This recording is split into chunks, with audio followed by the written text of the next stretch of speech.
This week we've been looking at a story that is all about grace. It's a story in which Jesus gives grace a face. It's the face of a father who loves his children even when they want nothing to do with him. It's the face of a father who loves his children when they come crawling back and welcomes them back into the family. It's a father who loves his children even when they resent the love that he has for other children. And of course, the biggest and the most important lesson that we need to take away from this story is that we are the ones who need this kind of grace from our God. We need this grace because we are the ones who have wandered away. We need this grace so that we are welcomed back as children rather than servants. We need this grace because sometimes we too can get upset at the grace that God shows others. And yet, of course, we're not alone. There are lots and lots of people that we come into contact each and every day who need this grace too. People who are still perfectly content to live off all of the Father's blessings without wanting anything to do with the Father. People who maybe want to come back but think that they need to earn their way back into God's favor. People who think that their status as God's children is somehow tied to their behavior, and so they are constantly looking down at people who don't measure up. Lots and lots of people who, just like you and me, need to see this face of grace.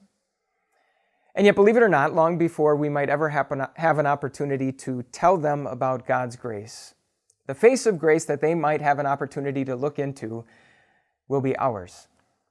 It's no surprise that as Jesus went around talking about this radical concept of grace, that he also urged his followers to put this same grace into practice, to love people who hated them, to treat people well who treated them poorly, to give to people who could not possibly pay them back.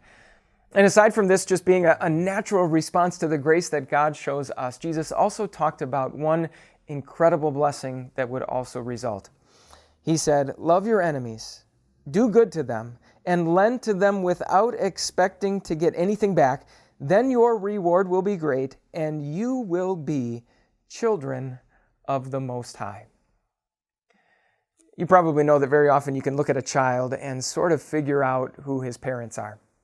Maybe it's based on how they look, their nose, their eyes, their smile. Maybe it's in their behavior, their mannerisms and their movements, the words that they use and the tone of their voice.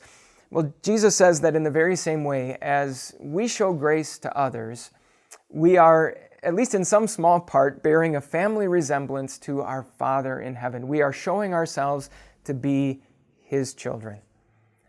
And what a blessing that would be to someone who has never heard about grace or is still struggling to understand it.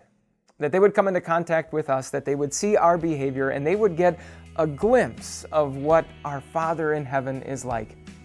That they would look at us and they would see a face of grace. It's always great to hear from fellow Christians about how we can be a face of grace to those around us. Feel free to share ideas or even experiences in the comments below. Thanks for spending time with us this week. Have a great weekend.